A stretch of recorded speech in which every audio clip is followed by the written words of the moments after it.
all-new hot and techy Brezza, the city-bred SUV.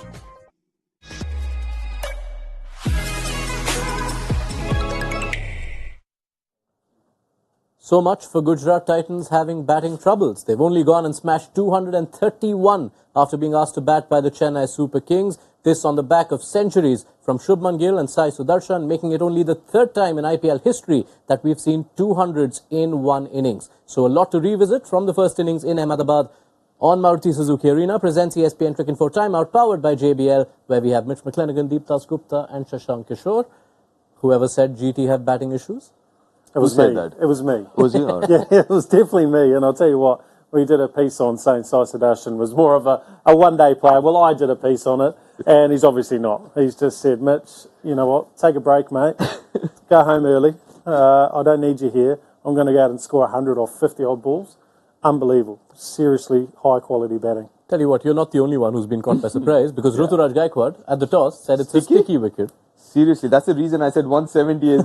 I thought and as a captain, he would figure out the pitch anyways. I mean, but super batting, absolutely superb. I mean, the fact that Sai Sudarshan was promoted, left hand, right hand, issues with his strike rate, go out there, first 6 overs, power play, and Shubman Gill. I told you when you picked that, I thought that was a really good call, Shubman Gill. I mean, he loves Ahmedabad. 4 IPL hundreds. Out of that 3 in Ahmedabad?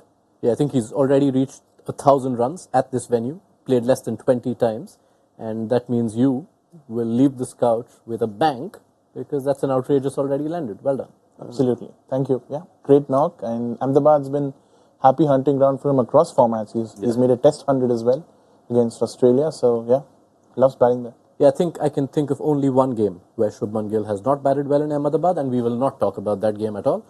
But now let's start breaking down this innings. Gill and Sai Sudarshan, what allowed them to bat this way, which we haven't seen through most of the rest of the season? I think potentially looking at it from the outside with the selections and maybe not going Tikshana over Mitchell Satner, probably looks at a selection of the Chennai team that maybe underestimated Sai Sudarshan in this competition, maybe not looking at him as such of a threat, because you're probably only playing Mitchell Satner, now I look at it in hindsight, if you're more worried about the right-handers. And they probably picked their side thinking that Saha was going to play, potentially. You've got Gill at the top. And then I was probably saying, well, we can navigate the threat of Sai Sudarshan with Mitchell Satner because he's a good bowler anyway. So potentially that's where it went wrong, because that first over, Sai showed intent, and then Gill came down the wicket straight away. 13 off the first over, just got that little bit of momentum going that they hadn't had in the previous games that they've been playing. And then I think we've probably got to look at the Chennai bowling lineup. I said it didn't look too bad because Simajit was good in the last game. He bowled with good pace, but today he was put under serious pressure, and they showed that they desperately miss Patarana and Mustafa Zur. Just the experience they have, the wicket-taking ability that they have. And on a wicket like that, you've kind of got a feeling that they would have found a way. And today they had to rely on Daryl Mitchell to bowl 4 overs. And that's not ideal. While you bring that up, it is worth pointing out that CSK is bowling just what they are missing. In Pathirana and Mustafizur and Deepak Chahar, who are all missing, that's 32 wickets. And also some of their tightest bowlers as far as economies go. And today, Deepak, really, you felt the absence. Definitely did. There's absolutely no two ways about it. I mean, a lot of credit to both those batters for batting the way they did. Fearless cricket, truest sense of the word. That is one. Secondly, I think the bowling was, they're missing quite a few important players, important bowlers, but also kind of some of the plans. For example, Daryl Mitchell bowling a slower with a mid-off inside.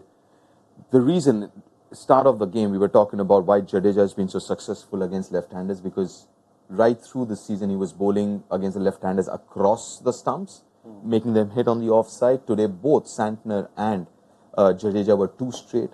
So that gave Sai Sudarshan the opportunity to go leg side, which he wasn't doing before in the previous game. So every time he bowled to the left-handers, he would be bowling across, making them play through off.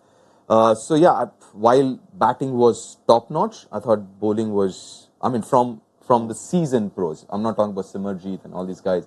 But the season pros could have been a little better. Yeah, you like we pointed in the pre-show, if it tends to be games where CSK can't bowl out the spinners, it tends to be games where CSK concede a lot. 231, in fact, is the joint highest any team has ever scored against CSK in the IPL. And this happens despite Shardul Thakur and Tushar Deshpande between them, Shashank. 8 overs for 58 runs. Yeah, and I think one big aspect why Jadeja couldn't bowl out was because of that early onslaught from Sai Sudarshan. But just going back to his innings, there was one point where you went, oh no, not again. He was 28 of 23 at the end of the power play. And then he found his hitting gears and he was quickly on to 80 of 41 at the end of the halfway mark or thereabouts. So he accelerated excellently against spin, and his spin is his strongest suit. The one thing that he made, one comment that he made at the pre-match show that kind of highlighted his maturity was, when there's so much scrutiny, it's so easy to, get caught up in that bubble and say everything's fine and there's no issues. But he acknowledged that his strike rate had been a bit of a problem in the power play, and he said it was work in progress. So he didn't attack commentators? Just the fact that he acknowledged, just the fact that he, said that he's working on that aspect kind of underlined his maturity. So that's a lot of maturity. Yeah, that was nice to see. It happens at times. You can say things without attacking commentators, but it was great against pace again today. For the first time that we've seen this season, we had the numbers up pre-show. He was striking at 120 through the season against Seam. Today, he's striking at 172. So that was also a significant change off the back of what you've highlighted there. It's nice to see such a young player come in and say, "Well, this is just the way I play. I don't have to change." Yeah. Well, he's flipped that around and he said, "Well, I need to change quickly, because I need to have a bigger impact on this side if we're going to win." It's even more commendable when it comes from a player of this age, just growing into the IPL. So, I mean, I've kind of have had a few chats with him. I've seen him training quite a few times. He is a serious guy. And obviously, cricket-wise, we were talking off air as well. He is a superb talent. I mean, not just because he's got 100 this innings. Even otherwise, we were talking how good he would be going forward in red ball cricket. And obviously, you've mentioned he's a good ODI player. But yeah, I mean, he's only, 22, 23, if I'm not wrong. So yeah, I mean, listen, if somebody like that, and he comes from a sporty background as well. So that does help in terms of, plan your future and how to plan, going forward. Shashank, you mentioned just before we went on air that Chennai has almost created this monster in Sai Sudarshan, haven't they? He's done last two games against them, like 96 in the final last year. Oh, yeah. Today he gets 100, but you were saying he came from the academy. The scouting program, the junior programs. They've got a program called the Junior Super Kings. Yeah, right. So he went on a tour with them to the UK and did really well there. So it's almost like Chennai Super Kings brought him up and gave them on a platter to the Titans, and he scored last year's final and now this game. So CSK have actually had a big hand in his early rise, and also in the TNPL, which is also run by the India Cements, which owns CSK. So he's had a very successful stint there for 2 years in a row, strikes at 170 odd, been part of two winning teams there. So he's done really well. They've played a massive role in his early development. That's awesome, isn't it? But I guess the thing at that, you look at 233 in the way the comps are going at the moment, and is that a winning score? I mean, we saw that get chased out last year in the game we're not going to talk about. I think they could have got around 245. I mean, last 2-3 overs were really good. I mean, both the openers fell. 196 in 16, so the last four have actually gone for 35. Yeah. You could come back to that. Pulled it back. Yeah, could. I mean, we'll figure that out in a couple of hours. I just mentioned while the two of you were having that exchange, one man in the middle was sitting smiling because the Junior Super Kings is something the Dasgupta is familiar with. Sai Sudarshan obviously came a little before that. Anyway, Sandeep Warrior is who Gujarat have opted to bring in, which means they have 4 pacers going into this. All domestic, Mohit Sharma, Umesh Yadav, Kartik Tyagi. Set up the chase for us, Mitch. It's going to be a challenge. Massive challenge, because their batting lineup has been out of form in terms of getting a big score, but I think this is probably the strongest batting lineup that they've put out, probably this tournament. If you look at it, Rachin Ravindra's back at the top. He's scored runs here in the World Cup against England in our opening game, so familiar to the surface, and this surface looks very similar to that first World Cup game, so it's got that shorter side as well. So look for Chennai to operate with the left-right combination throughout the innings. And I think there's actually a high chance that they'll chase this down. And the more notable impact sub, if I may point out, is that Ajinkya Rahane is the one who CSK have got in. He opens with Rachin Ravindra, with Gaikwad slotting back to number 3. Yeah, because of the spin factor that GT has. I mean, a couple of world-class spinners, and obviously Shivam Dubey, Ruturaj in that middle overs. And I mean, listen, you've got Shardul Thakur slated to come at number 10. That's how deep that batting order is. At number 10. Or number 9 if they lose wickets early. As in, so let me put it this way. They've got batting till number 10. Whoever comes, right?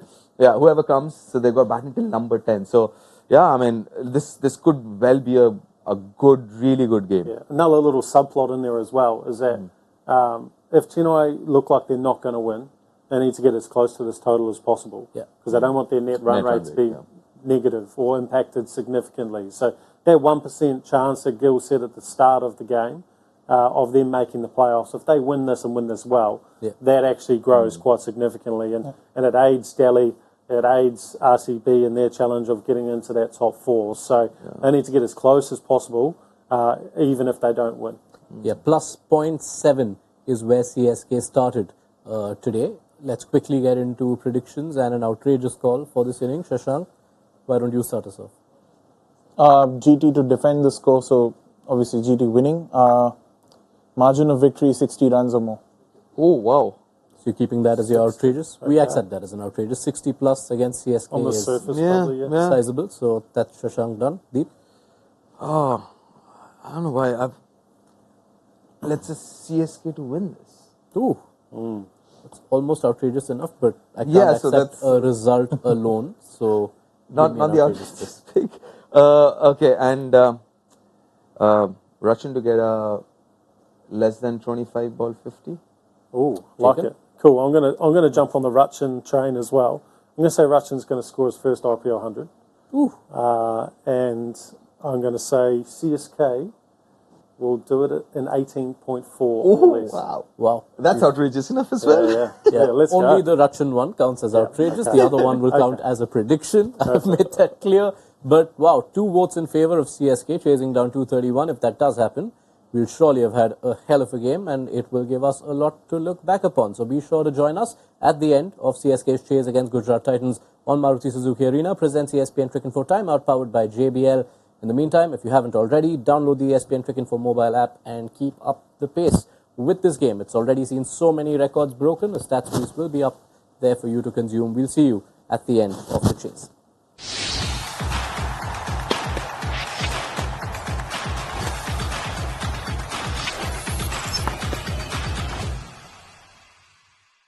All new hot and techy Brezza, the City Bred SUV.